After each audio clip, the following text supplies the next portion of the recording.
Jack Darby here, and when I'm not taking rides with RC, I like watching video reviews from Optibotimus.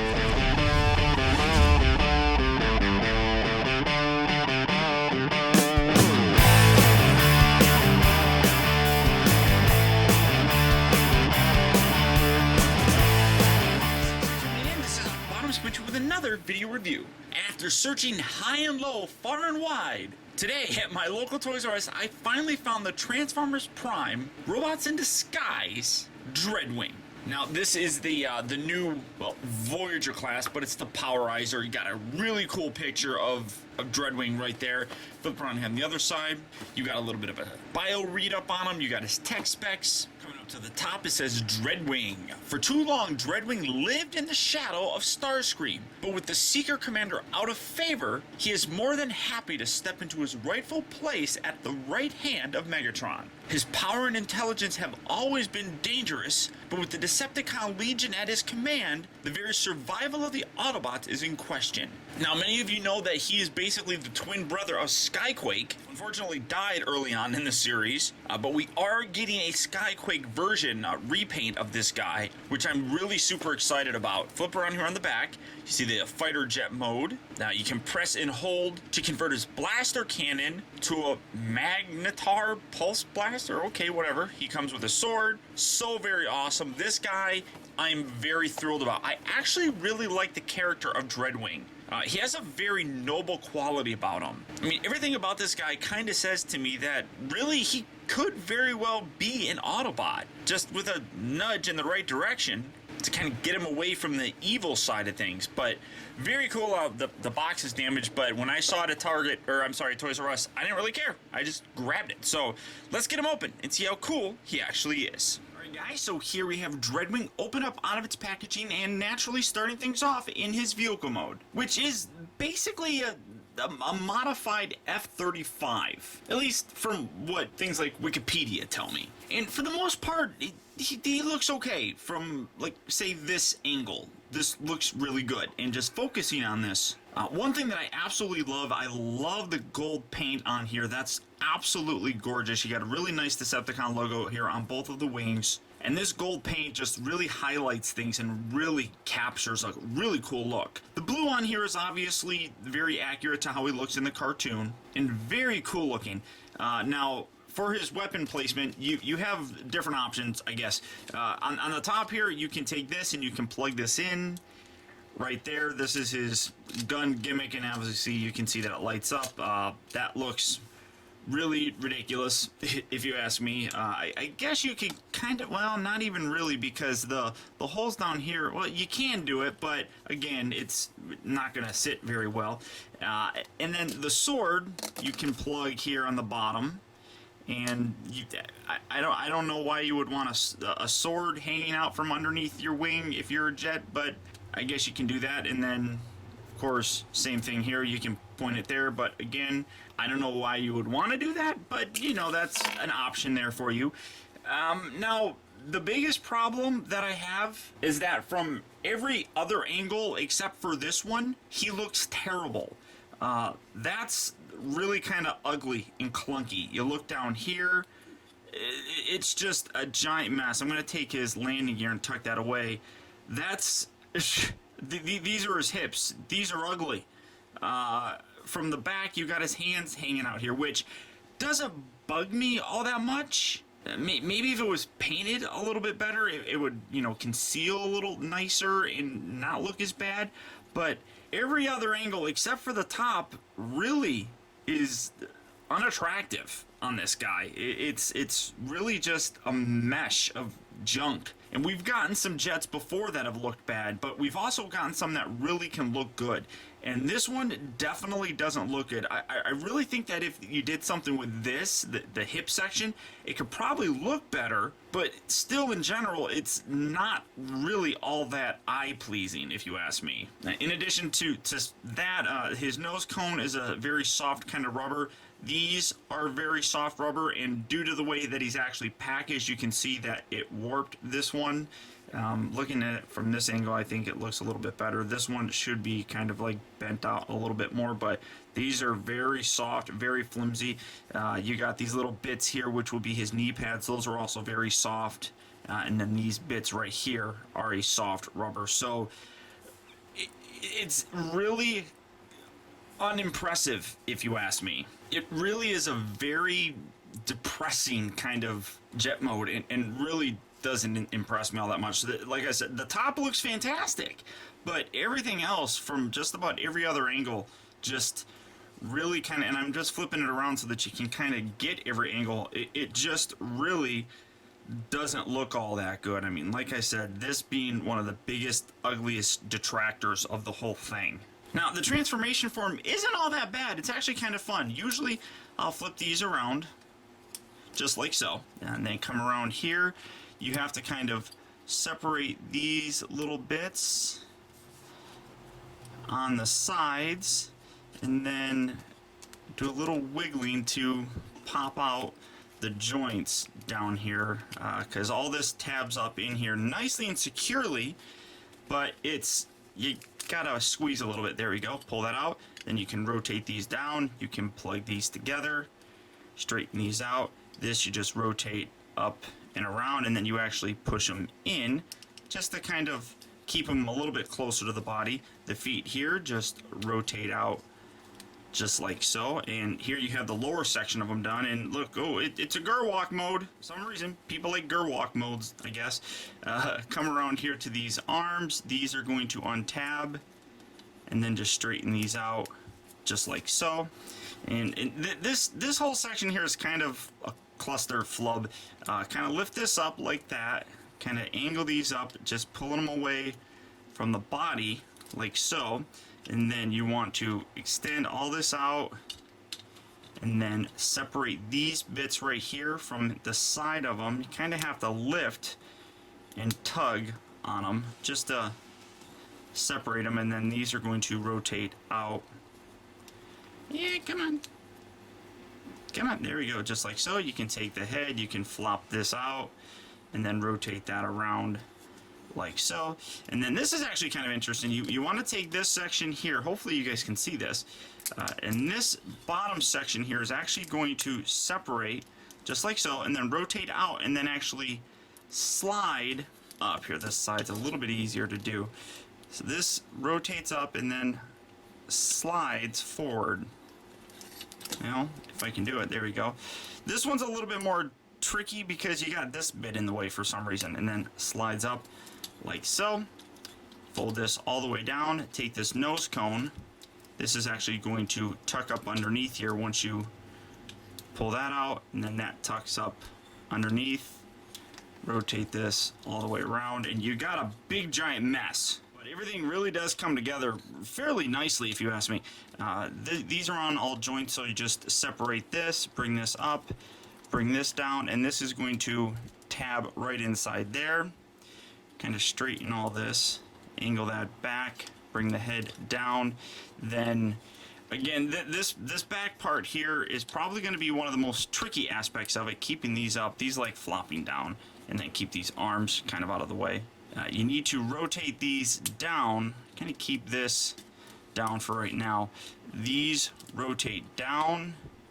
They have two different joints, and then you really kind of have to actually use the rubberiness of this and kind of move this out of the way so that you can bring these wings down. So I understand if that's the reason why they did it. I just don't particularly like the soft rubber on here. And then this angles up and sticks on the back. And then again, these are very loose. I mean, you barely touch them and they fall, as you can see. So that's just a problem on mine, hopefully. But definitely, hopefully, kind of straight knees, shoulder bits, bring these up, rotate this around, then rotate this around like so, rotate the fist, do that on this side as well, up, rotate, rotate, keep that all the way up, position that, and then bring the head down, and it just really kind of sits there. It doesn't really tab in or anything, it just lays down there. But there you go, and angle these, and here you have Dreadwing in his very cool looking robot mode. And right off the bat, as disappointing as the jet mode is, I really think that the robot mode here does a really nice job of capturing the look of Dreadwing himself. Now, he's probably not as big and bulky in toy form here as I kind of wish it would be, which is really kind of what his animation looks like, but I'm very happy with this robot mode. Absolutely fantastic looking, and really, there are only minor problems that I have with it in this mode itself. Oh, and this is why I'm going to recommend this figure, because I really think that the robot mode steals the show. Now, one thing that I would like to say is that the Powerizer gimmick on here, so much nicer than what we've got previously. It doesn't make his body look ugly. I mean, these are all just kind of highlights in here, and that's one thing that I absolutely love. Now, you can plug these in here, and you can still kind of get that, but like I said, the yellow bits throughout his body are just kind of highlights. It's not something that overpowers the look of the figure itself, which is very common with a lot of the other Powerizer things that we've gotten. Now, articulation wise, his head is on a ball joint. I'll touch on this a little bit, but you do have to be careful with it. But the head is on a ball joint, so you get a nice range of motion. The arms are on ball joints at the shoulder, but because of the transformation, they also can slide up and down, but that's really kind of ugly. Rotates at the bicep, bends at the elbow, and then the wrist also very stiff, but also rotates, so you get a good range of motion there. Nothing at the waist. The hips here move forward and back, in and out. They're on ball joints as well. They rotate here at the upper part of the thigh, bends at the knee, and then I guess you could kind of say that there's some foot pivot, again, just really more or less as part of the transformation, but at least it's incorporated and it kind of works, so I really dig that. Now, as for his accessories, as I showed you, he does still have this gun that can plug on the elbows, or I'm sorry, the forearms here. If you really want to, you can come around here on the back as well, and you can plug it in right there. I'm really not a big fan of this, but I love his sword. Now, you can plug this here in the back and make it very accurate to how he keeps it in the actual show. Very cool. Absolutely love that. If you really wanted to, it does have this little peg here. Come on, stand up, buddy. It does have this peg. You can peg it in on the weapon. You can take this, fold this down, and you can have like a bayonet sort of thing on the side, which is really kind of pointless because the sword should stick out further than the gun barrel, but there's that. Get that out of here. But I love the sword. I think it's a wonderful accessory, and that is just awesome. That's Dreadwing to a T, and I love the way that looks. And as I said, I love the fact that you can actually store this very much like he does in the actual cartoon. So very cool. Totally digging the way that looks. Now, that being said, there are some minor problems that I have with it. The biggest one that, and honestly, I can't think of this happening before.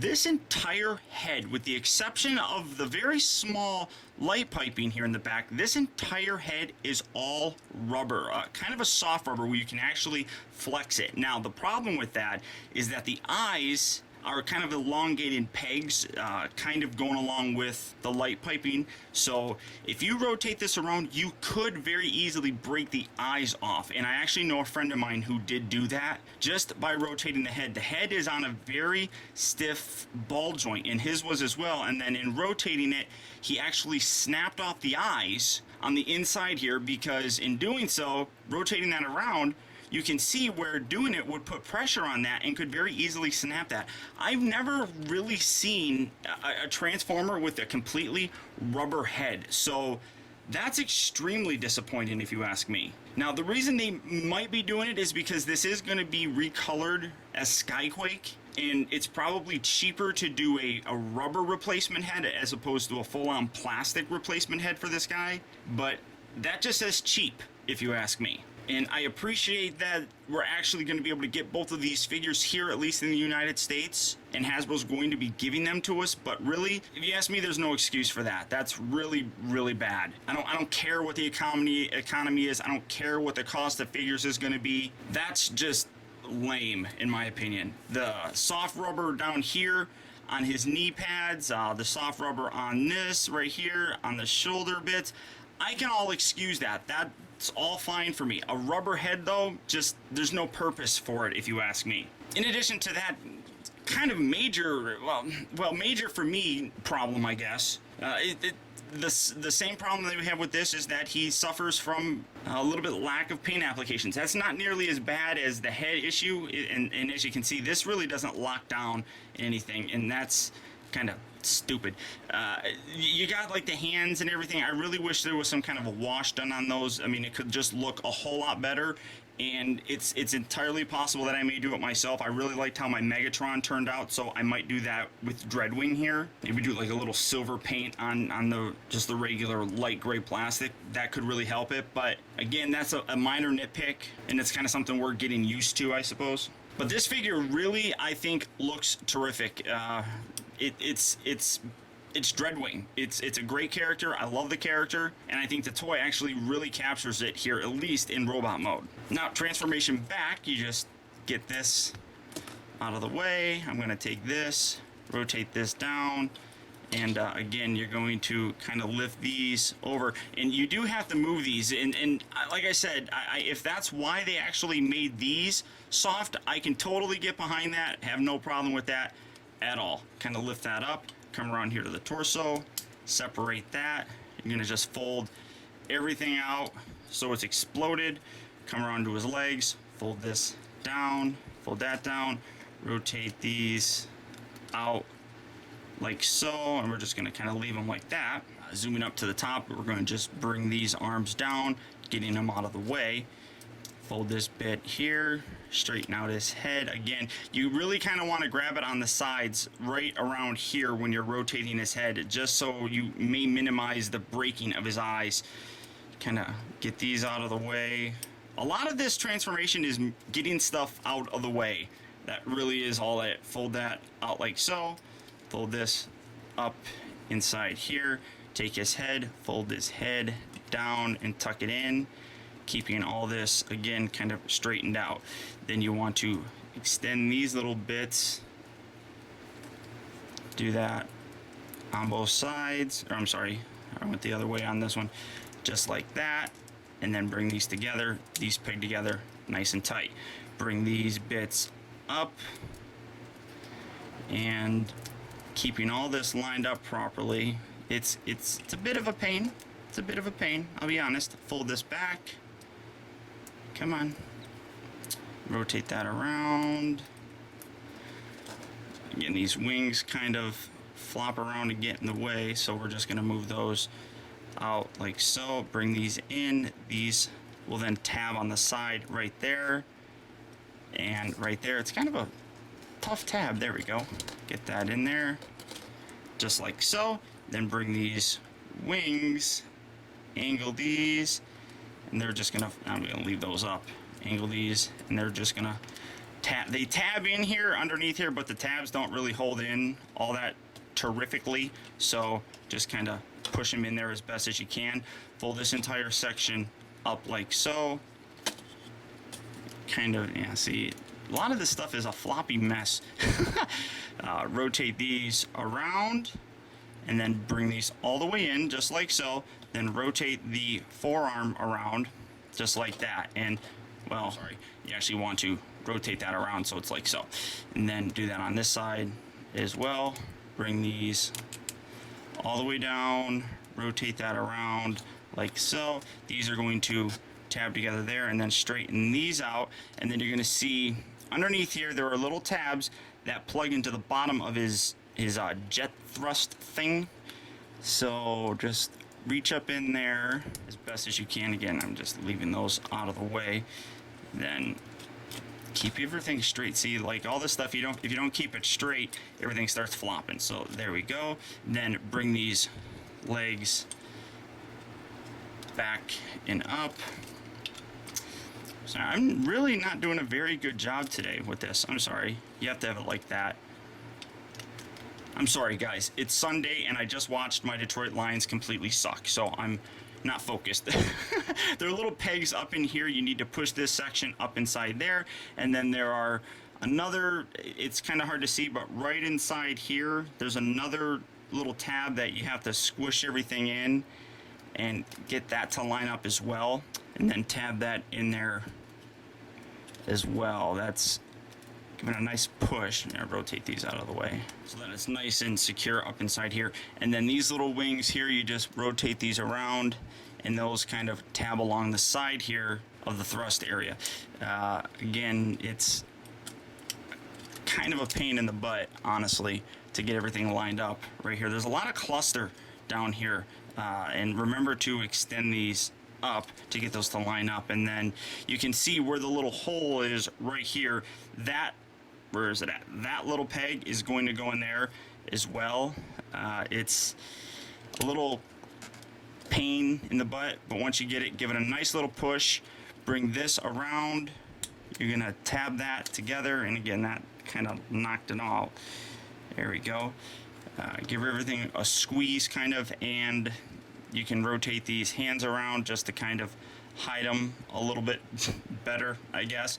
But give it, yeah, everything needs a little bit of a squeeze right here. But there you have Dreadwing back in his robot, or I'm sorry, his jet mode. Now, as you could just see, that's the reason why I do my videos showing the transformation for both modes, because transforming this guy back into his jet mode is a little bit more tricky to do than transforming him into his robot mode. And honestly, I don't think it really showed it off all that great. So hopefully, if you guys had questions, I was hopefully helpful with some of it, but this guy is a bit tricky. Overall, the transformation isn't all that bad, but there's just some things that if you don't have it lined up properly, it's going to be harder to transform. So it really isn't all that bad.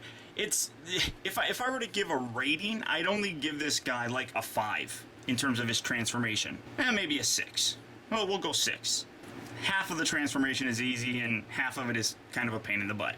Now, the vehicle mode here, like I said, ugly. This thing is a hideous jet mode. It looks absolutely terrible. But the robot mode really does save this figure. That's the best part of it. The bottom line is, if you guys can find this at retail, I would pick him up, especially if you can find him at Walmart, where things are a little bit cheaper. At $19.99, that's the price that I would pay for this guy. I would not recommend picking this guy up if you see him at Toys R Us or Target, where the price is like $24.95. I know that's not much of a difference, but really, the figure just does not impress me that much to pay more than $20 for him. And if the only alternative to actually get this guy is buying him on like places like TF Stores or Big Bad Toy Store or eBay or anything like that, I would absolutely pass on picking him up. Target and Toys R Us might be a little bit easier of a price to swallow, but as I said, the $20 price range really is where I think the value for this figure is. So that's about it. Until next time, guys, I want to thank you for tuning in. This has been Optibotimus. I'll talk to you later.